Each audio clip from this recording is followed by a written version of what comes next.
Selamat pagi semuanya, Assalamualaikum warahmatullahi wabarakatuh. Senang sekali saya Alfreda Fatia bisa menemani sahabat museum semuanya dalam acara paling kece abad ini gitu ya. Di akhir tahun ini ada satu program baru gitu ya dari Forum Komunikasi Museum Kabupaten Sleman, yaitu Museumania episode atau edisi yang pertama, ya kan? Betul, boleh tepuk tangan. Dan saya ingin menyapa dulu ya pada obrolan santai tentang hari ini pagi ini. Tentu saja saya tidak sendirian gitu ya. Saya ingin menyapa yang pertama ada Ibu Isti Yunaida, betul ya Bu ya, Ibu Isti Yunaida gitu ya, dari salah satu pengurus FKMS gitu ya, ketua bidang organisasi, betul. Kemudian juga sekaligus humas dari Museum Ulen Sentarum. Ya. Kabar baik pagi ini? Sehat selalu. Alhamdulillah. Oke, yang selanjutnya juga nggak kalah kece gitu ya, ada Ibu Siwi Kurniawati Espil ya, edukator Museum Monumen Kesatuan Pergerakan Wanita Indonesia. Nah, kabar baik Ibu? Baik, alhamdulillah, Mbak Oke. Yaya. Kemudian yang selanjutnya gitu ya, juga ada Mbak Suryadila Larasati SSN ya, merupakan duta museum. Halo, salam sahabat museum. Museum di hatiku. Oke, kalau gitu kita akan mulai obrolan dulu. Tapi sebelum kita mulai obrolan gitu ya, saya penasaran ini. Saya ingin ke Bu Ida dulu ya. Jadi Bu Ida sebetulnya bisa diceritakan sedikit tentang Forum Komunikasi Museum Kabupaten Sleman. Silakan. Oke, selamat siang semua. Forum Komunikasi Museum Sleman itu adalah organisasi sosial yang beranggotakan museum-museum di wilayah Kabupaten Sleman. Saat ini ada sekitar 18 anggotanya. Nah, tujuan didirikan ini sudah 2 tahun ya umurnya FKMS ini, merupakan kepanjangan dari Barahmus DIY. Barahmus DIY itu organisasi museum di daerah istimewa Yogyakarta. Nah, di Kabupaten Sleman ini Dinas Kebudayaan Kabupaten Sleman merupakan mitra dari FKMS, karena museum-museum di Kabupaten Sleman itu masih ada beberapa yang belum memenuhi kriteria dari PP nomor 66 tahun 2015. Karena syarat museum itu banyak banget ya. Sebuah museum itu harus punya visi misi, punya nama, di bawah sebuah organisasi, punya kurator, edukator, konservator, dan sebagainya. Nah, sementara museum-museum yang sudah berdiri di Kabupaten Sleman itu ada beberapa yang belum memenuhi kriteria seperti dalam PP tersebut. Nah, di dalam organisasi MKMS ini kami saling saling membantu agar museum-museum yang belum memenuhi kriteria itu akan bisa memenuhi standar sesuai dengan PP dari pemerintah. Walaupun masih berumur 2 tahun, tapi sinergi tersebut tetap berjalan meskipun pandemi yang sangat kerasa saat ini ya.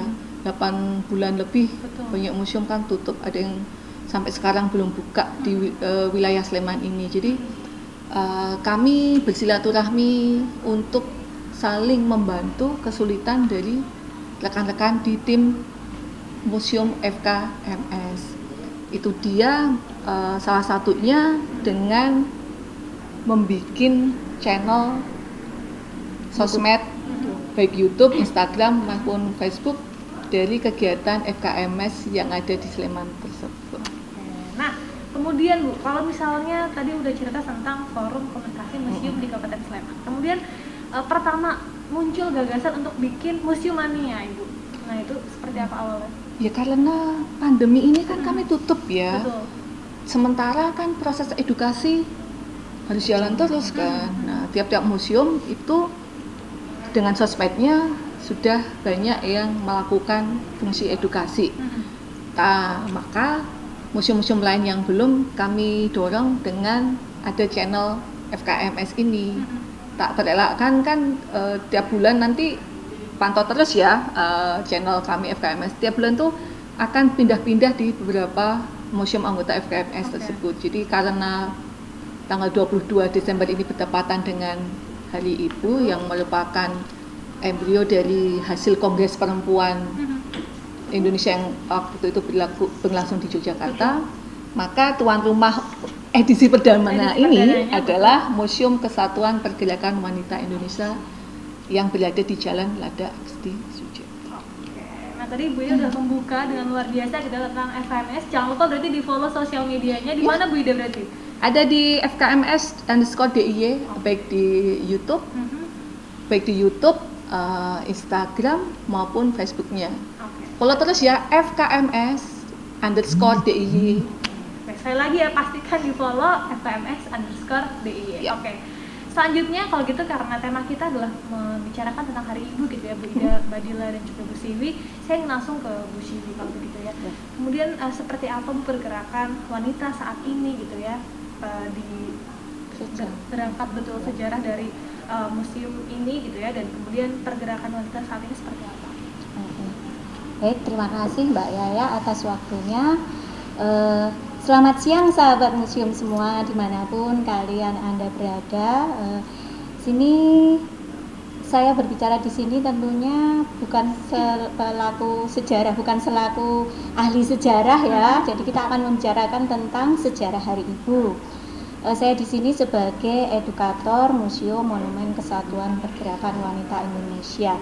Dari nama museumnya saja nanti akan sangat berkaitan erat dengan Kongres Perempuan pertama dan juga Hari Ibu yang akan kita rayakan esok hari ya, tanggal 22 Desember 2020.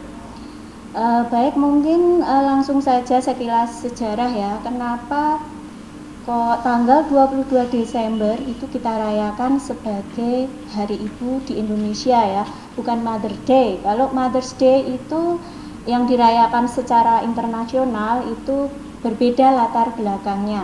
Kalau Mother's Day sendiri itu lebih cenderung kepada penghargaan kita terhadap peran ibu, sosok ibu dengan peran domestiknya ya, yang tentunya punya peran yang sangat besar ya seorang ibu. Tapi kalau untuk yang Hari Ibu di Indonesia itu mempunyai latar belakang sejarah perjuangan. Nah, sejarahnya seperti apa? Kita lihat tanggal 22 Desember itu ada peristiwa apa. Jadi pada tahun 1928, tepatnya di tanggal 22 Desember ini, ada peristiwa yang sangat penting untuk perempuan-perempuan Indonesia, yaitu peristiwa Kongres Perempuan Indonesia yang pertama yang dilaksanakan di Yogyakarta. Tepatnya di dalam Joyodipuran ya, jadi bukan di sini tapi di dalam Joyodipuran Jalan Brigjen Katamso. Pemrakarsanya sendiri ada 3 tokoh, yaitu ada Ibu Suyatin dari organisasi Putri Indonesia. Putri Indonesia ini bukan yang putri sekarang ya Bu ya, bukan, tapi ini sebuah organisasi guru ya. Pada waktu itu Ibu Suyatin ini adalah seorang guru ya, Mbak Ida ya. Kemudian ada Nyi Hajar Dewantara, tentunya kita sudah kenal lah ya, Nyi Hajar Dewantara ini punya peran yang besar dengan pendidikan perempuan juga, dan beliau membantu perjuangan Ki Hajar Dewantara untuk bidang pendidikan ya. Kemudian dari wanita utama yaitu Ibu Sukonto. Ibu Sukonto ini dulunya riwayatnya juga sangat besar ini Ibu Sukonto ini. Beliau tidak pernah sekolah ya, tidak pernah sekolah, tapi punya jiwa yang besar untuk memperjuangkan bagaimana supaya perempuan itu bisa maju. Kemudian dia belajar secara mandiri, kemudian masuk ke organisasi wanita utama. Di sana beliau pandai berpidato, berbicara ya, orasi, kemudian diangkat menjadi ketua wanita utama, dan selanjutnya bersama 2 orang tokoh tadi, Nyi Hajar dan Ibu Suyatin, untuk mengadakan Kongres Perempuan pertama di Yogyakarta. Itu beliau diangkat sebagai ketua Kongres Perempuan yang pertama. Kemudian untuk penyelenggaranya sendiri ada beberapa organisasi ya, 7 tepatnya. Ada Wanita Utama tadi yang diwakili oleh Ibu Sukonto, ada Wanita Taman Siswa tadi Nyi Hajar Dewantara ya, kemudian Putri Indonesia, Wanita Katolik dan sebagainya. Itu mereka punya gagasan untuk menyelenggarakan Kongres Perempuan Indonesia pertama di Yogyakarta. Kongres ini diikuti organisasi wanita ya, kurang lebih ada 30-an organisasi wanita di Jawa dan Sumatera. Tentunya paling dominan adalah Jawa ya, paling dominan adalah di Pulau Jawa. Kemudian apa yang penting dari kongres itu sehingga tanggal 22 Desember ini sangat penting untuk dijadikan suatu momen sejarah ya. Di situ bersatunya pergerakan wanita yang pertama, Mbak Yaya. Jadi kalau sebelumnya bergerak sendiri-sendiri ya, organisasi wanita berjuang sendiri ya, contohnya juga sebelum masa itu disatukan oleh Kongres Pemuda, kemudian untuk Kongres Perempuan ini khusus untuk para perempuan yang ingin berjuang untuk harkat martabat wanita dan juga untuk bangsanya, karena kondisi pada masa itu adalah masa penjajahan. Tentunya kita tidak bisa mikir perempuan tuh harus sama dengan laki-laki, sementara penjajahannya ya, sementara kita dijajah ya, kondisi penjajahan. Jadi memang cita-cita adalah Indonesia merdeka juga perjuangannya dari kongres itu, dan kemudian tidak lupa tujuan utama juga mengangkat harkat dan martabat wanita, wanita sederajat dengan pria, tentunya sesuai dengan kedudukan masing-masing ya, bukan berarti wanita bisa segalanya, tapi tetap kepada fungsi dan kedudukannya masing-masing, kodratnya ya, sesuai kodratnya masing-masing. Nah, dari situ bahwa Kongres Perempuan itu merupakan bersatunya pergerakan wanita, perjuangan para perempuan ini untuk mengangkat harkat wanita dan bangsanya. Dari titik itulah pada kongres berikutnya, kongres kedua itu di Jakarta ya, pada tahun 1935. Di situ muncul konsep ibu bangsa, bahwa wanita adalah ibu bangsa yang melahirkan tunas-tunas bangsa, yang harus memikirkan kehidupan bangsanya, tidak melulu pada diri sendiri, seperti itu konsep ibu bangsa di kongres kedua. Kemudian di kongres ketiga hal itu berlanjut lagi, yaitu oleh Ibu Sutinah Supardi atau dikenal Ibu Said ya. Itu dia mencetuskan bagaimana kalau ada peringatan Hari Ibu, di mana dalam peringatan Hari Ibu itu nanti ada gerakan-gerakan di mana perempuan itu yang menunjukkan perempuan itu besar, seperti itu ya. Di kongres ketiga tahun 1938 di Bandung, bulan Juli. Nah, di situ muncul gagasan Hari Ibu oleh Ibu Sunarto tadi ya. Kemudian disambut baik oleh peserta kongres, dan perayaan Hari Ibu yang pertama ya pada tahun 1938 itu di Kongres Perempuan yang ketiga ya. Kemudian memutuskan mengambil juga tanggal 22 Desember sebagai tonggak bersatunya pergerakan wanita ya. Kemudian perayaan Hari Ibu ini tahun 1953 oleh Ibu Sri Mangun Sarkoro dicetuskan supaya tidak hanya dirayakan di tanah air, tapi juga di luar negeri, tentunya di kedutaan luar negeri, di kedutaan Indonesia di luar negeri, seperti itu ya. Ya, putra-putra bangsa yang ada di luar negeri seperti itu juga ikut merayakan perayaan Hari Ibu. Kemudian oleh Presiden Soekarno, karena pentingnya peran ibu sebagai pendidik tunas bangsa dan sebagai ya pejuang di masa itu ya, perannya sangat besar untuk perjuangan Indonesia, maka disetujuilah peringatan Hari Ibu ini sebagai Hari Ibu Nasional, tapi tanpa libur ya, jadi tidak libur. Bukan tanggal merah. Ya betul, bukan tanggal merah. Kita tetap bisa beraktivitas seperti biasa, tapi bisa merayakan perayaan Hari Ibu dan bersama dengan Hari Kebangkitan Nasional itu kan juga tidak libur, tidak tanggal merah.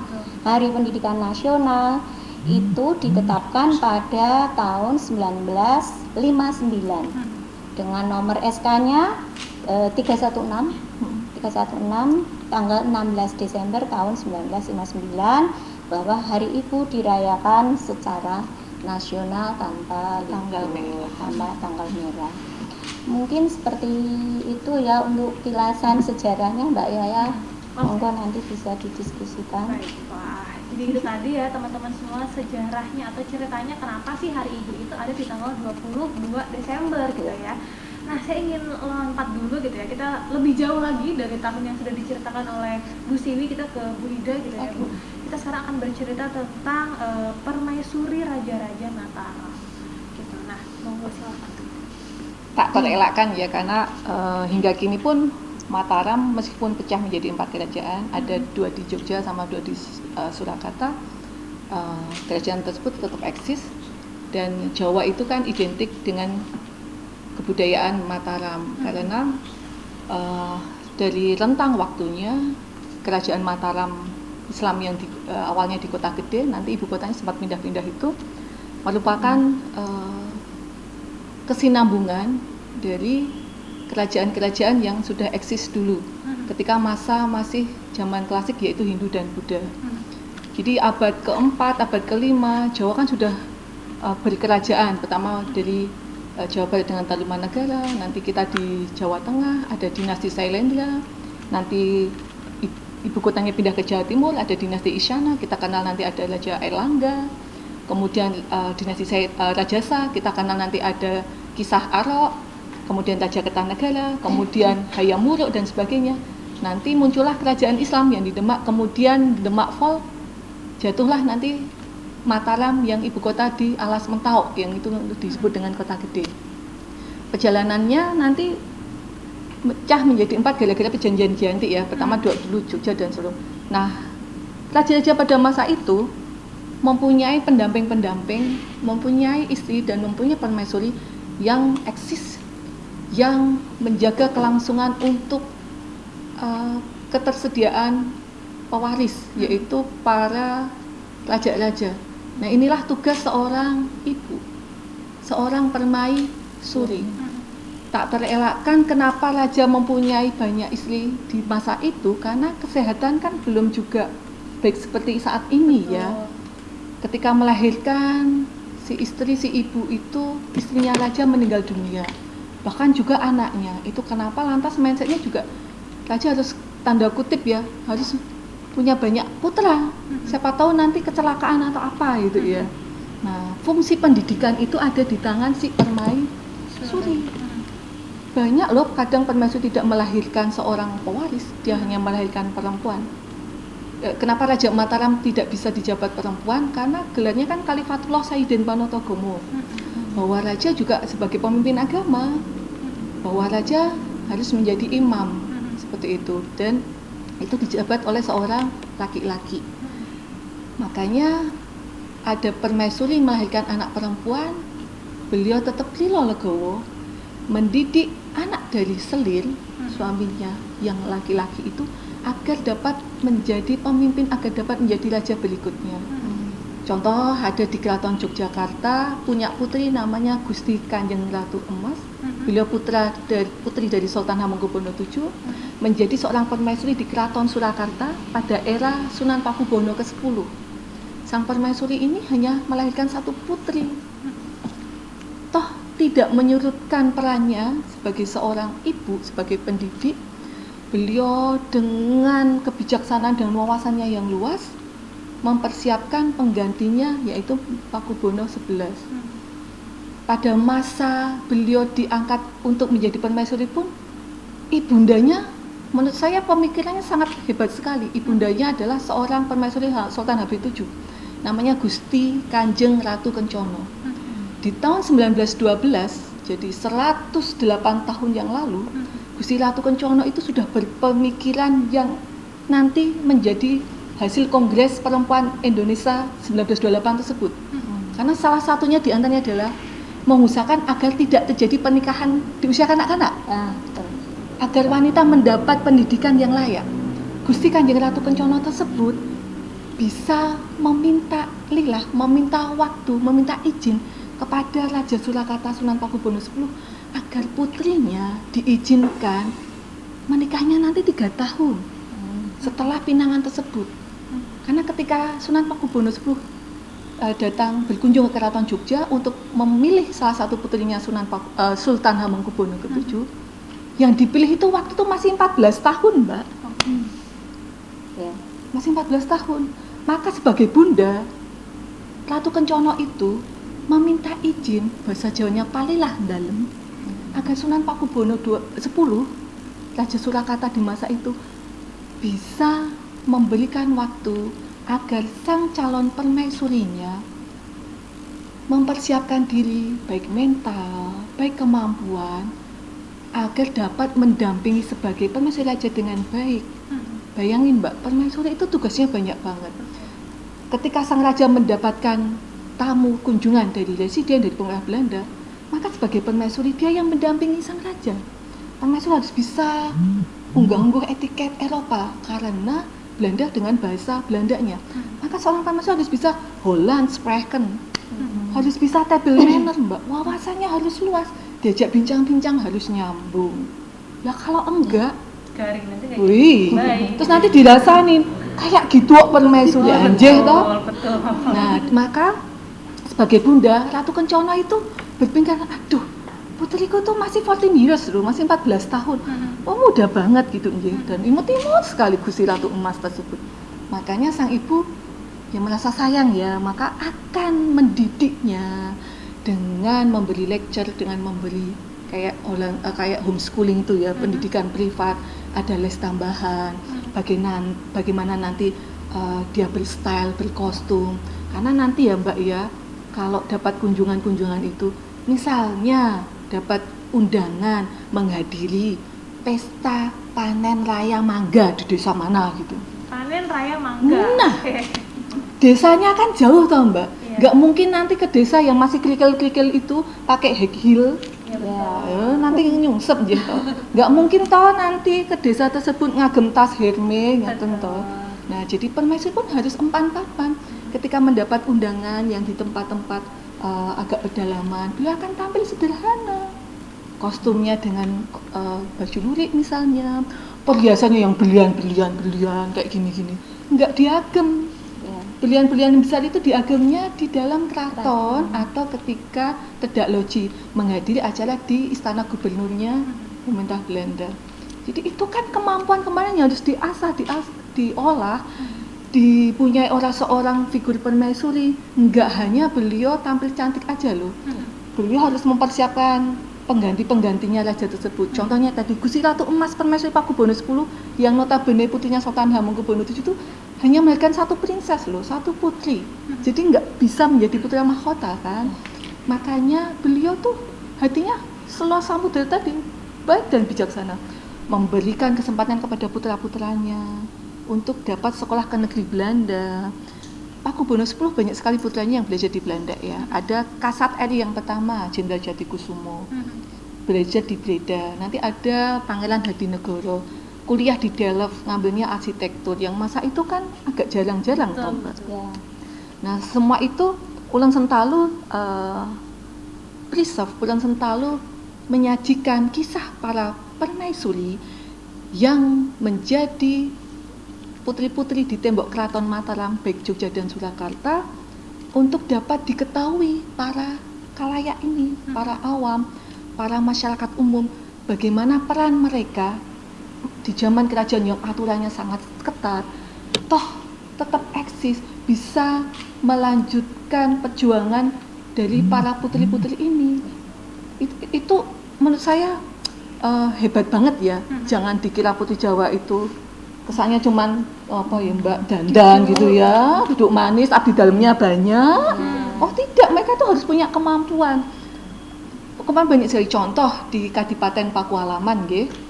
Ibundanya Kanjeng Gusti Pakualam 8, Gusti Adipati Retnoposo. Gusti Adipati Retnoposo ini putri Sunan Pakubono X tadi. Sunan Pakubono X kan menantunya Hamengkubuwono VII tadi ya. Sunan Pakubono X punya banyak putra, banyak putri. Salah satunya tadi ya Gusti Adipati Retnoposo. Beliau diperistri menjadi permaisuri Kanjeng Gusti Pakualam 7, lantas melahirkan Kanjeng Gusti Pakualam ke-8. Di masa revolusi, ibu kota RI kan ada di Jogja, Mbak. Betul. Itu hiruk pikuk yang wow banget.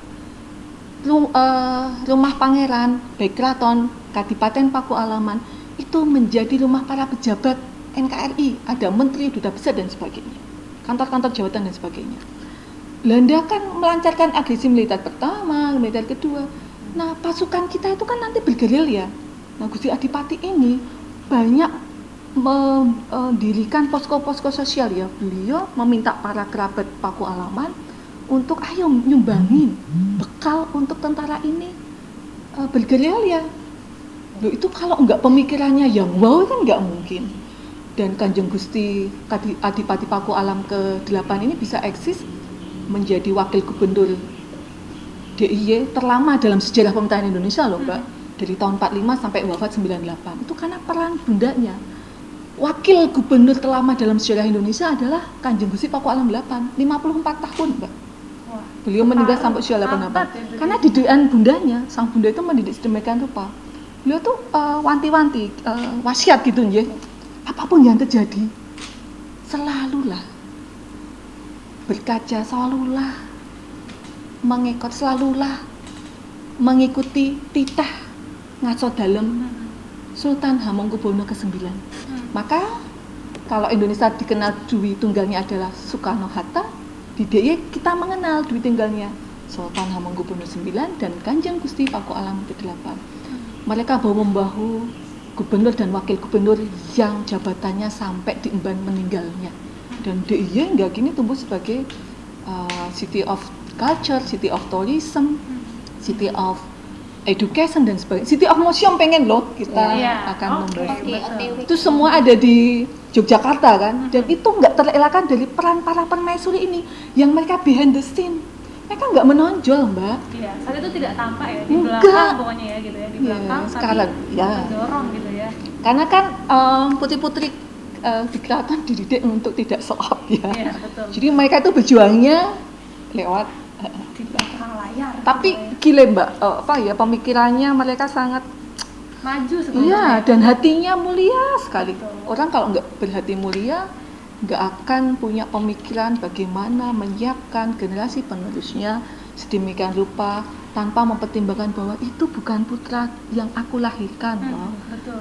Tapi mereka benar-benar menyiapkan untuk negara, untuk kerajaan tersebut bisa tetap eksis, bisa tetap menjadi pengayom dari semua rakyatnya. Nanti dapat ceritanya di Museum Ulen Sentalu. Oke. Oke. Nah, tapi ini nggak ada kita bongkar semuanya ya Yes. teman-teman ya. Karena untuk bisa ini kemana sih Mas kameramen ini nunjuknya mana yang mana? Oh ini. Bilang dong ya kan. Jadi pastikan bahwa cerita ini tuh akan membawa berkelanjutan seriesnya episode selanjutnya, tapi datang ke museumnya ya kalau Iya. gitu ya. Betul. Nah, tadi sudah diceritakan dari kita sejarah Hari Ibu gitu ya, kemudian bagaimana peran permaisuri, peran bunda-bunda pada zaman sebelumnya lagi gitu ya. Nah, tadi kan sudah disampaikan bahwa ceritanya nggak akan sampai habis kita karena supaya teman-teman semua berkunjung ke museum. Sekarang saya akan ngobrol ke duta museum gitu kan. Nah, sebagai seorang duta museum itu seperti apa cara mempopulerkan atau gimana caranya mempromosikan museum-museum gitu ya? Oke, selamat apa ini ya? Siang, Selamat siang betul. semuanya. Di sini saya akan menjelaskan tentang gimana sih caranya saya sendiri, ini versi saya ya, Iya, boleh. mempromosikan museum-museum yang ada di Yogyakarta ya terutama. Jadi lewat Instagram tentunya. Kita semua nih, saya juga duta museum, Yaya juga duta museum. Pasti museum-museum kita tuh punya Instagram. Terus mengadakan kayak kegiatan-kegiatan juga di museum. Kayak kemarin kita ngadain lomba ya. Betul. Terus konten-konten yang menarik. Terus kayak ada channel YouTube dari FKMS ini juga termasuk dalam mempromosikan museum-museum yang ada di Yogyakarta. Jadi buat teman-teman semua, kalau misalnya nih main ke Jogja, jangan cuman ke Parangtritis atau ke Parangtritis bisa, tapi nanti mampir ke Gumuk Pasir misalnya gitu. Ada Terus Museum kalau- Gumuk Pasir. ya ke Museum Gumuk Pasir. Terus kalau misalnya ke Malioboro, di sana nanti deket sama Fedeberg, ada Solobudoyo, ada Keraton, ada Museum Taman Kereta, Pintar. ada Taman Pintar. Terus kalau jalan-jalan lagi di Sleman ke Kaliurang, di sana ada Ulen Sentalu, ada MGM, Museum Gunung Gunung Merapi, ada Museum, Sarwidi, iya. ada yang mini Mini Sisa Harta. Mini Sisa Hartaku. Jadi kan bisa lewat ini ya Bu, lewat jeep itu ya. Iya. Pakai jeep itu bisa ke beberapa museum itu. Terus ada juga museum nih yang khusus banget nih yang hari ini kita Showkan, itu adalah Museum Pergerakan Wanita Indonesia. Ya kayak tadi yang sudah diceritakan sama Bu Siwi ya tentang Kongres Perempuan, bagaimana Hari Ibu itu terbentuk. Nah, yang buat kalian yang penasaran, kalian harus banget wajib datang ke Museum Pergerakan Wanita Indonesia. Di sini tempatnya itu sangat terkenal dengan gedung manten. Jadi kayak di Balai Sinta ada Balai Kunti, Balai Utari itu biasanya buat manten ya. Jadi kalau datang ke nikahan temen atau ke undangan atau ada pameran, kalian juga harus banget wajib masuk ke museumnya. Cuman bayar 2.000 aja kok. Ya kan Bu? Ya.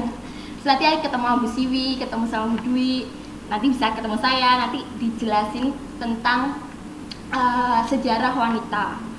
Dan di sini tuh kayak apa namanya, kalau kalian main ke museum itu bukan cuman nggak cuman boring aja kok, di situ asik. Ternyata tuh museum tuh banyak yang sekarang udah diperbarui, kayak di museum Taman Pintar itu udah kayak ada teknologi yang asik, terus bisa buat foto-foto, selfie.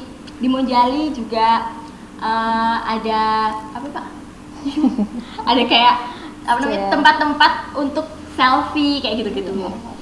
Jadi, Kayak suasana perang gitu loh. iya, suasana perang. Jadi nanti ya fotonya jangan cuma di pantai, di taman kayak gitu-gitu. Di museum juga asik kok.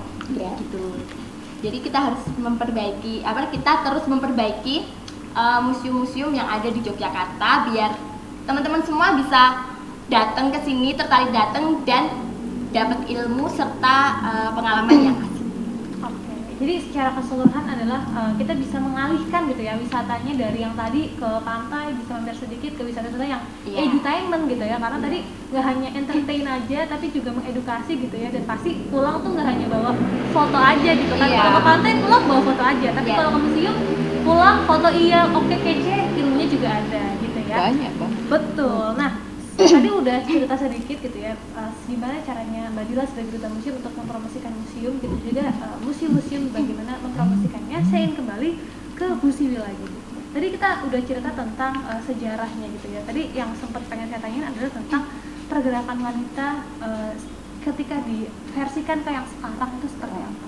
Baik, terima kasih Mbak Yaya. Jadi kalau tadi Mbak Ida sudah menerangkan pergerakan wanita di masa kerajaan-kerajaan Mataram ya. Tadi konsep yang seorang permaisuri harus bisa mendidik putranya, bahkan putra selirnya untuk bisa menjadi seorang pemimpin, itu tugas yang sangat berat ya. Ada beban secara psikis juga tentunya, karena dia bukan anak saya, harusnya anak saya yang diangkat. Nah, itu luar biasa sekali. Jadi seorang permaisuri tadi bisa sebagai ibu bangsa juga, jadi dia mendidik putranya.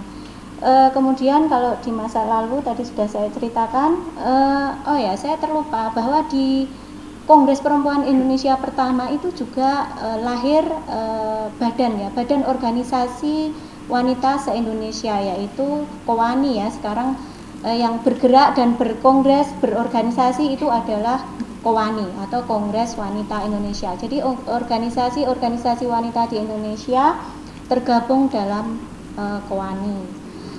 Tentunya untuk pergerakan wanita di zaman sekarang ya Mbak Yaya, kalau yang terorganisir ya contohnya KOWANI itu tadi dengan program kerja dan sebagainya, yang terus berusaha untuk memajukan kaum perempuan ya dengan program-programnya. Lah untuk yang secara pribadi masyarakat luas, tentunya sekarang masa pandemi ya, kita bisa bergerak untuk tingkat keluarga ya. Seorang ibu itu bagaimana memberikan edukasi kepada anak-anaknya, kepada suaminya untuk berdampingan dalam tanda kutip dengan virus corona itu seperti apa. Makanya yang selalu ditonjolkan adalah pesan ibu. Slogannya pesan ibu ya, jangan lupa pesan ibu, bukan pesan bapak ya. Ada lagunya itu Padi ya. Bapak itu suka lupa soalnya. Nah, jadi ibu tuh hobinya. Nah, ibu itu memang gini, memang ada ininya ya, ada Maksudnya petuhannya. Banyak cerita kalau ibu Tujuannya. Ya, Betul. supaya kita itu tidak terseleweng, tidak salah arah seperti itu. Makanya ada pesan ibu supaya 3M jangan lupa untuk masa pandemi ini ya, karena kadang seorang bapak itu juga udah digini-gini juga masih susah anak ya. Digini-gini apa Mbak? Nggak bisa diomelin gitu ya. Tetap aja Ya, Curcol! juga Ya, untuk oke. pakai masker aja Iya. susah ya. Kalau kena kan baru ya seperti yang di iklan itu ya, pesan ibu kalau kena baru ya ibu yang ini ya, yang Taking sedih care, juga betul. seperti itu. Apalagi sekarang ya Bu, lagi sekolah online, ibu Ya. yang pasti Capek Betul, ya kan? itu pasti peran mendampingi Iya. anak. itu peran ibu juga yang sangat besar untuk mendampingi putra putrinya. Begitu tuh tingkat keluarga ya, tingkat di masyarakat yang menggolah aktif di PKK atau sebagainya. Kalau kita di dunia museum ya seperti Mbak Ida, seperti saya untuk aktif selalu edukasi lewat museum ya, tentang sejarah dan sebagainya. Itu juga peran wanita ya, kita berdaya, Indonesia maju itu slogannya. Sekali lagi perayaan tidak hari ini. mendeskripsikan kaum bapak ya. Ya, betul. Karena Kongres Perempuan itu hasilnya kan wanita perempuan mendapatkan pendidikan yang layak. Kan di masa itu betul. kan susah. Betul. Sekarang kan sudah tercapai. Betul. Ya. Apa yang enggak wanita Indonesia Bisa lakukan. Lakukan. semua bisa loh. Ya, Betul. semua bisa. Can manage anything toh. Iya. Ya. Can Bisa manage ya, anything, betul. oke. Bisa kiprah di dunia politik, terus di perawat dokter sekarang itu yang sekarang ini yang perannya begitu besar ya Dunia dalam entertainment dan masa sebagainya. pandemi ya betul itu ya peran wanita cukup besar juga Bisa di depan untuk sekarang. ya Jadi untuk sekarang bisa bangsa. punya peran yang seimbang gitu ya. Tapi Iya. tetap seperti pesan Bu Siwi tadi, ada porsinya masing-masing, Betul. tapi punya keleluasaan gitu Sesuai ya. itu merdeka melaksanakan dharma. Lah betul Oke. ini. Jadi Mantap. ada yang terlupa ini kenapa dipajang di sini. Ini adalah Panji Hari Ibu yang menjadi lambang pergerakan wanita atau Hari Ibu ya. Ini ada gambar melati dan kuncup. Melati ini menggambarkan hubungan seorang ibu dengan anaknya ya. Bagaimana anak ini tergantung dari didikan orang tua, dia mau seperti apa itu makanya peran seorang ibu itu sangat besar supaya anak menjadi berguna dan sebagainya, menjadi yang putra selir bisa menjadi raja, itu sangat besar ya peran seorang ibu. Nah itu adalah lambang Panji Hari Ibu. Kemudian merdeka melaksanakan dharma seperti yang disampaikan Mbak Dila tadi. Ya perempuan harus diberi kemerdekaan untuk mendharma baktikan ya. Oleh karena itu ya kedudukannya ya sederajat ya supaya bisa perempuan bisa bergerak seleluasa mungkin supaya bisa berbakti kepada keluarga, masyarakat dan kepada bangsanya. Mungkin itu ya Mbak peran wanita di zaman Mantap sekali ya, sekarang. berbicara tentang perempuan, wanita, ibu gitu ya, semakin menggelorakan semangat kita gitu ya. Nah, sebelum ke Mbak Dila lagi, saya ingin ke Bu Ida. Bu Ida kemudian nilai-nilai apa yang mungkin bisa dipesankan untuk ibu-ibu atau calon ibu seperti saya gitu ya di masa mendatang dari tadi cerita permaisuri di Mataram kala ini. Nilai-nilai dari teladan para permaisuri di Keraton Mataram yang bisa dan harus kita teladani bagi ini ya Kaum sekarang. milenial nih ya. Ketika masa itu penuh dengan keterbatasan, para permaisuri itu berjuang tetap dengan hati yang seikhlasnya, sebaik-baiknya untuk menyiapkan generasi penerus pewaris keberlangsungan sebuah dinasti, menciptakan para pemimpin kerajaan berikutnya yang berwawasan luas, yang mampu mensejahterakan para rakyatnya, tetap keep budayanya. Artinya apa? Keberlangsungan sebuah kebudayaan itu tetap bisa berjalan karena fungsi raja selain harus mensejahterakan rakyat, dia kan mengemban misi sebagai penerus dari kebudayaan. Maka raja-raja dengan para putri itu berkolaborasi, mereka mencipta karya tari, mereka mencipta karya sastra karena di dalamnya penuh dengan ajaran, baik moral, etika, pendidikan, semua termuat dalam karya-karya sastra. Bahkan gerakan-gerakan tari itu semua mengandung makna filosofi. Itu dia yang disebut dengan ajaran adi luhung. Kadang orang awam kalau menonton tari kesannya kan tenang.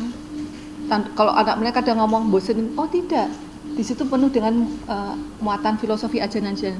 Nah, para permaisuri itu mengajarkannya melalui tembang dan sebagainya dan ajaran tari itu kepada para anak cucu di dalam lingkungan keraton. Nah, kemajuan zaman membuat para pangeran berinisiatif untuk mengajarkan ajaran keraton yang adiluhung tersebut agar bisa dinikmati rakyat. Maka Keraton Jogja tetap sebagai pionir. Ada namanya kumpulan Krido Beksa Wirono, itu inisiasi oleh para pangeran putra-putra dari Sultan Hamengkubuwono VII.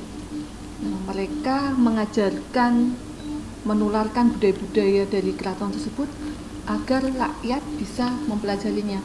Maka misi budaya Keraton Jogja itu dapat terwujud hingga kini.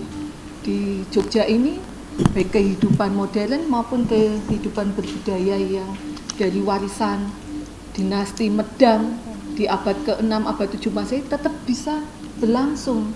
Maka Jogja wajar dong, daerah istimewa. Hidup di Jogja kan aman-nyaman ya Mbak ya. Anda mau pesta meriah ala anak milenial ada. Mbaknya mau nikmatin tari-tarian, mau menikmatin karya sastra, mau copatan, di Jogja ini dapat dinikmati secara live. Mau menikmati wisata, gunung, pantai, museum, jangan salah ya. Itu selalu datanglah ke museum. Ada lebih dari 40 museum di DIY yang sudah jadi anggota Balammus 38. Di Sleman itu lebih dari 14 museum. Ada. Dari sisi barat sampai Prambanan sana itu ada museumnya. Di Gunung Merapi, di tengah kota, semua ada. Museum pesawat terbang ada di Dirgantara Mandala. Museum tentang perjuangan wanita ada di Jalan Solo Adi Sucipto ini. Museum Pergerakan Wanita Indonesia. Mau tentang museum seni budaya ada dekatnya Museum Avandi. Ada Museum Ulan Sentalu. Mau pergerakan perjuangan ada Museum Monjali. Pendidikan ada Museum Pendidikan Indonesia di Universitas Negeri Yogyakarta, ada di UPN Geoteknologi Mineral. Kalau mau nyari batu-batu tambang dunia geomineral itu ada di UPN.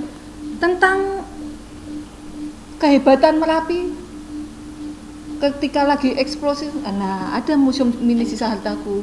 Jogja 2006 diguncang gempa hebat, ada museum yang mempelajari tentang kegempaan, namanya Museum Gempa Profesor Sarwidi.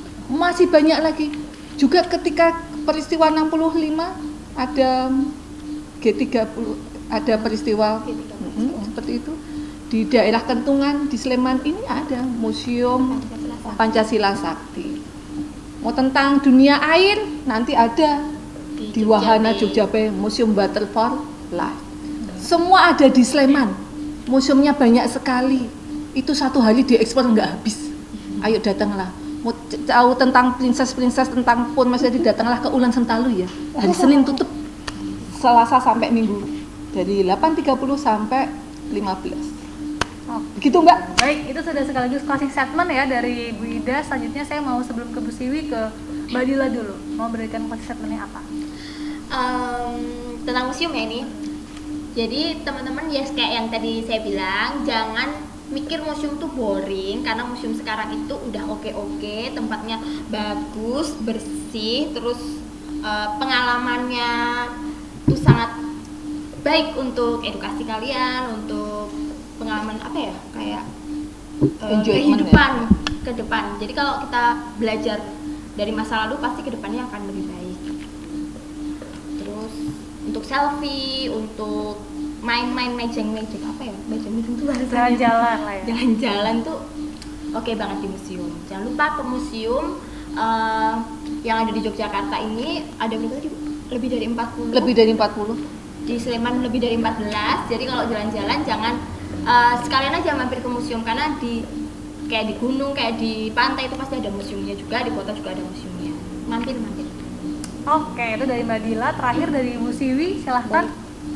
Kalau dari saya mungkin tentang Hari Ibu itu sendiri ya, bahwa kenapa peringatan Hari Ibu itu penting kita rayakan ya, untuk mengingatkan kembali jasa besar seorang ibu, dan kalau kita ya bisa melihat sejarahnya kenapa ada Hari Ibu. Jadi kita jangan berpikir bahwa untuk apa dirayakan Hari Ibu, wong kita setiap hari juga ibaratnya berterima kasihlah kepada ibu dan nggak harus ada hari ibu, jangan berpikir seperti itu, karena dengan diadakannya hari ibu, ditetapkan hanya hari ibu, kita jadi lebih mengerti kan sejarahnya seperti apa dan peran seorang ibu itu seperti apa.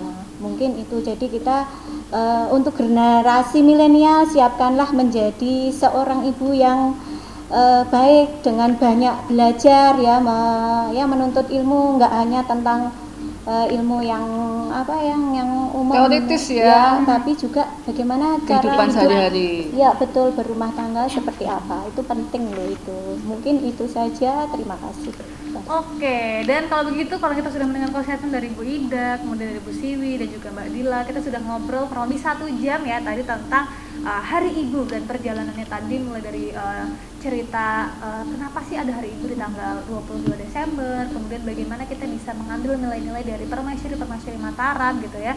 Dan juga tadi sebetulnya bahwa museum itu adalah wisata yang edutainment, jadi paket komplit gitu, jadi entertain tapi juga mengedukasi. Dan yang pasti tadi ya, jangan lupa untuk mampir ke Museum Ulen Sentalu tadi ya. Setiap hari Selasa sampai hari Minggu jam berapa Bu? Jam 8.30? Jam 8.30 sampai habis ya. Sampai 15. 15. Oh, nggak keren 24 jam enggak ya, belum ya. Jadi 8.30 sampai jam 15, kemudian di Bu Siwi jam berapa Bu bukanya?